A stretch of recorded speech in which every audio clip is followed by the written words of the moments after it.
Hello and welcome to another episode of the Dumb and Dumbest podcast with my wonderful and beautiful co-host Curtis Dewar. I'm Matt Bacon. Hello. And this is a music industry podcast where everything is terrible and the house is on fire. And today we are Just get out of the way before Matt talks. I have two sick kids at home today, so if you hear me mumbling something, I'm not just talking to myself. Yeah. He's talking to himself. He's trying to find excuses. Totally, yeah. Point being, we're going to talk about merch today. And specifically, we're going to talk about my new company, Dropout Merch, which is a fulfillment company. Do you do socks, Matt? Right now, we're just doing 1 and 2 color t-shirts. But basically, the way it works is you give us designs. We make mock-ups. You can throw them up on your Bandcamp. We'll throw them up on our page. You get paid $10 per sale. Mm-hmm. And I give you marketing materials, so it's a great win-win situation. We're helping you push making money, right? So you're getting actually a ton of free marketing advice. So what if I want socks, though? We're working on that. What about underwear? Working on that, too. Are you really? Yeah. No, that's the goal. That's the goal, is to have any garment in any color. Right now, we're just doing the soft launch, just so we can, work out the kinks. I didn't want to do, some of the higher concept stuff that we discussed, just because it's soft launch. Yeah. But yeah, so that's what we're working on. Underwear. What? I'm waiting for people to ask you for underwear. Okay, they can. We'll make it happen. We are dedicated to making as much money from this as possible and giving as much to the community as possible. And the more we give, the more we get here, very clearly. Yeah. What are we going to talk about your merch, Matt? So we're going to talk about merch as a whole. Oh, okay. So, because this is still part of the Launching Your Band series. Mm-hmm. So what are some of your thoughts on merch, Curtis? I think everybody needs to have merch. How's that for a deep thought? It's not very deep. Well, my thoughts on merch is I think that you need to be careful about how much quantity you make and order. But at the same time, I think that you need to have options available without getting yourself into too much debt. So if your projected sale, if you're not going on tour or you're not playing any shows, it's kind of a waste to have a ton of merch sitting there, in my opinion. I mean, you're probably better to give advice on this than I am, but just from my own experience and talking to people that play in bands is that if they're not going on tour and they order a lot of merch, it just kind of sits around and ends up not being sold and just sitting in someone's basement. Yeah. But that being said, you do need to have a quantity of merch available in case someone wants to buy it from you, even if you are not going on tour. So I would suggest getting lower quantities if you're not planning on playing any shows, to minimal quantities, and then getting more if you're planning on playing shows.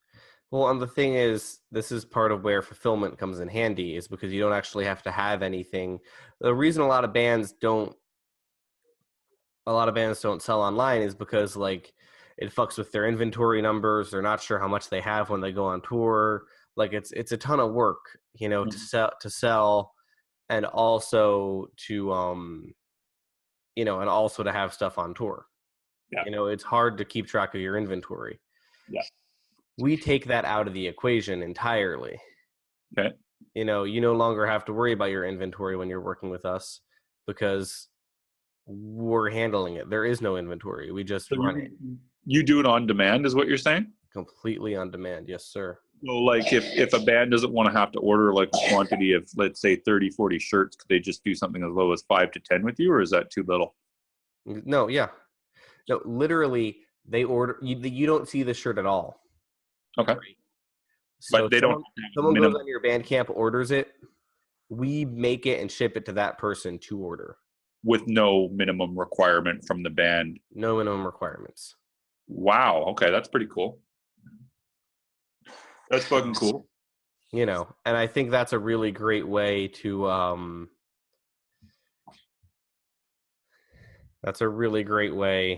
kind of get involved and start making money. Now, will you take anyone on with this, or is this just your only certain bands qualify, or what? Right now, only certain bands qualify. You know, we want to make sure that there's at least some interest around the band. Give an example of how you gauge interest then. You know, like you need to be out playing shows, or at least have some internet buzz. Like people need to know who you are. Like I'm not gonna, because the time that it takes to set something up. Like I'm not gonna ask our designer to set up a design that's gonna sell 2 copies in a year. That's real. Yeah. Yeah. You know, we Yeah. need to, you know, to make back a screen, you know, that we use to print. We need to move we need to move one. To pay me back for the time it takes to set stuff up, we need to move about 5. And I'm not really concerned, like, if that takes a month or a year, but there's, you know, if 98% of the songs on iTunes haven't ever been purchased, Yeah. you know, you can imagine how many online shirt sales have never been taken advantage of. Well, what about pirators, Matt? Well, like pirators buy a lot of merch, so how do you know that maybe everybody hasn't just pirated their album? I'm just kidding. I'm just being a dork. You are. I am being a dork. Anyway, what are some of the don'ts you see in the merch world, Curtis? The don'ts, like you mean design wise, or what do you mean? Yeah, or broad, design wise. Well, it's kind of hard to say. Well, making goofy colors would be the most obvious thing. Like having a bunch of pink shirts, if you're like a thrash metal band, would be kind of stupid. You know what I mean? Or having ugly designs, ugly colors. Just that's the main thing that I see. Like I don't want to call anybody out specifically because it might, just in case you're listening to the podcast, but I mean, there's some butt ugly shirts out there that you go like, who the fuck's gonna wear that? Oh, another mistake I see other than just the colors is swear words on the shirts. Like, I mean, it might look cool, but I mean, not too many people are gonna wear a shirt with the word "fuck" on it out in public. Yeah, that was like a weird trend for a minute in like deathcore, where it'd be and it was also that way with Cradle of Filth. Like that was a weird trend to have like really obscene shirts. Yeah, like who? But Like I don't know how many people actually like. Maybe they do sell. Maybe I'm just mistaken. But yeah, but I don't think anyone who's like not 18 and trying to shock their parents. yeah, exactly. Well, even those 18-year-olds, like how many of them really are going to be able to buy a shirt with the word like the nun fucking yourself with a dildo or whatever the hell it was with Cradle of Filth? Like I don't know. Yeah. But I mean, it just like I mean, I got this cool like it does work for some bands. Like I hate to bring up Allfather again, but they actually had a shirt which said "Beards Metal Fuck You," which apparently sold really, really freaking well, surprisingly to me, because they sent me one of those shirts. My wife told me to take it off. I wasn't allowed to wear it around the house because of the kids. But apparently for them it worked. But in my own experience, like for example, if I was to wear a shirt around the house with the word "fuck" on it, my wife would probably kill me, and I'd probably get booted out of the school when I go pick up my kids every day. But hey, that's me. Yeah. So I advise against. Fair enough. Mm-hmm. Fair enough. And I think that I think it's important to realize who you're marketing to and who actually has money. Exactly. You know, because like if you're marketing to younger people, well, they're getting their money from their parents. Yeah, and the parents are many times probably going to want to check what they're buying prior to putting the money forth. Exactly. Like if you know, it's like if I had a kid, like I wouldn't let my kid buy like a little Xan shirt that said like "Take Xanax or die trying" or something. Yeah, exactly. I mean, a teenager might go for that when their parents aren't looking, but the second the parents find the shirt, they're going to make them take it off. Yeah, you know, that's not really the goal. The goal is to create you know. Yeah. Unless you're a punk band, that's your audience. I mean, that's a totally different thing. Like we're like Matt's saying, know your audience. Like Typo Negative was able to get away with the suicide shirts just because that was what their whole style and shtick was, and they were obviously joking at the same time. But how much did they actually sell back in that day? I don't know. Probably a lot, but it was also a very edgy time. Yeah, I mean, the 90s were slightly different than it is nowadays with a lot more political correctness. I mean, there was a lot of political correctness back then, but nowhere near the level nowadays. Yeah. So, you know, kill yourself shirt. I don't think that would probably fly nowadays. Maybe I'm wrong, but maybe not. Yeah, I think the point being, it's important to stay aware of these things. It's important to realize, like, okay, and then also, and we've talked about this before, fucking hire a real designer. Mm-hmm. You know what I mean? Like, hire someone who is doing like actual work in the genre. Yeah. You know what I mean? Yeah. And also to drive up sales, you should try to bundle whenever possible with Yeah. merch and other stuff. So if you're trying to get like, especially if you got like a backlog of a certain type of merch, try to bundle it with something else to try to boost sales of that item. Just that's one thing I've noticed seems to work for bands. Yeah, and I think that the bundles are especially important live. You Yeah. know, Yeah. just because you can Adding use like, those, like realize how much every product costs and then yeah. take advantage of that. Like Starkhill, when I used to manage them, they would charge $25 for a shirt. Um and and then they they would charge $25 for a shirt, and then they'd charge only another $5 for the CD. The thing is, CDs cost them like $1.50 or whatever because Yeah. they had 1,000 from the label or Yeah. however many. You know what I mean? Yeah. So, and the shirt definitely didn't cost them. Cost them like $4 a pop because I got them on my bro deal. You know what Mm-hmm. I mean? But Mm-hmm. it's like, okay, well, this is how we get the music into people's hands, into people's cars. Yeah. Plus, you got the shirt as part of the deal too, so that's a walking billboard too. So Exactly. And I also think the other important thing with merch pricing, and this is sort of a weird one, mm-hmm. is my buddy put it best. He said that the the $20 bill is the adult dollar. Yeah, you want to have a good you want to have it like as an even bill. Well, because here's the thing, like think about when you're charging, don't think about what's cheapest. Yeah. Think about what the customer is used to. Yeah, at a show, it's very key to do 10 or $20 items, I think. Yeah. And when my buddy said that the 20 is the adult dollar, it's because like, when you're a kid Yeah. and you have $1 bill and you're like, yeah, this will like get me the thing I want. You know what I Yeah. mean? Now, every time I want to buy something, it costs me $20. Even if I spend $12 in my head, I spent 20. You know Yeah, what I mean? I agree 100%. And you say that with your weird Monopoly money. Yeah. We do. I mean, it's true. I mean, for us, it's probably it's a bit more expensive, but I know exactly what you're talking about. So, and this is just something you have to be aware of, is like, and this isn't, this is just basic psychology. And it's also important to remember, like I see people try to charge like $3 for koozies or whatever. And the thing is, just be willing to cut deals. But like, if it's $3 for koozies, do you know how much of a bitch it's going to be to break change for the fives you keep getting handed all night? Yeah, do the $5.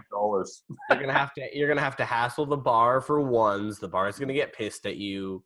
Yeah. Like, no, charge things in increments. Bills come in, and your life will be better. Yeah. Like, it's as simple as that. You know what I mean?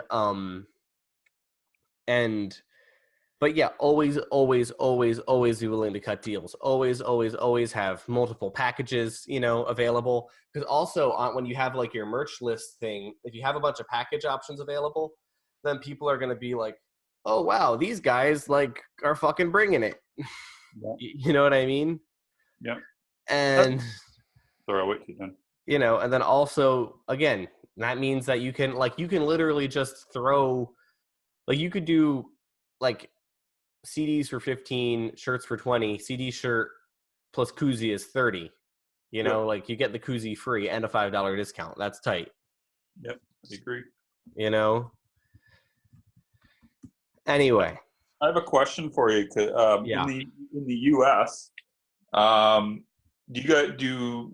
I don't know if it's as popular down there as it is here, but most people here don't pay by cash. They just pay by debit card. Do you guys do that down there or no? Yeah. Always, always, always have a swipe option. Also activate Stripe for your web stores. Well, what about now? Let me ask you this: how do you feel about people accepting payment by PayPal at a show? Like if the person, like for example, they don't have a debit option, for example, or swipe or whatever how you call it. I think that's a great idea. I encourage bands to have a little laminate that says PayPal us, whatever the band is. You know what I mean? Yeah. Just because, or Venmo too. Again, like you want to optimize your options to pay, right? Because you are trying to get money, so you need to play by their rules. Do whatever it takes to get that money. So if a band's going on tour, they should have the ability to pay by PayPal, then and have a little sign, is what you're saying. So if the person comes, they don't have cash, they don't have their card or whatever, but they have it all set with PayPal, they can just pay there to the band and show the band that they paid. Correct? Is that what you're saying? Mm-hmm. Cool. I think that's an awesome idea, because I don't know how many times I've gone to shows and it's been like, don't have any cash, they don't accept swipe. Can I pay you by PayPal? Oh, I don't know how to do that. Like, fuck you. No, exactly. Cool. Anyway, head towards the end. Mm-hmm. What do you have to plug? Today, I have a Carpe Noctem premiere at 11 a.m., which should be in 20 minutes. But this podcast is going up tomorrow. I just realized again, because I always forget that. But anyways, it's going up at Pure Grain Audio today. So yesterday, assuming Matt posts this on time. Awesome black metal band. You're going to really like them. They're also going to be streaming the full thing at Noisy on Thursday, if I'm not mistaken. So tune in for that. Great band. And yeah, that's what I got for today. Awesome. Perfect. I just launched Dropout merch. Go check that the fuck out. And yeah, that's my main thing to plug today. Go dropoutmerch.com. It'll be in the show notes. Hit us up if you're interested. Party the fuck on. Take care of yourselves. One more thing. I also want to just plug Matt's bio writing service, just because he's really good at them. I've had him do a few in the last week, probably a month rather. I'm probably overloading him right now, but if you need a bio, hit him up. He was doing a discount of $25, right? Or is that no longer available? Yeah. Okay. Cool. So I think it's like $50, right? Something like that. Yeah, $50. Yes. And he gives you a long, short, and medium version, and they fucking kick ass. Work really well. I highly suggest it. Go get one. And that's all I got to say. Are we done yet? Yeah, just give me as many details as you can that I can sort of use to shape. Anyway, I have conference calls. Curtis has conference calls. We have premieres. We have debuts. We have lots of work today. This has been a fire conversation. Work your fucking face off.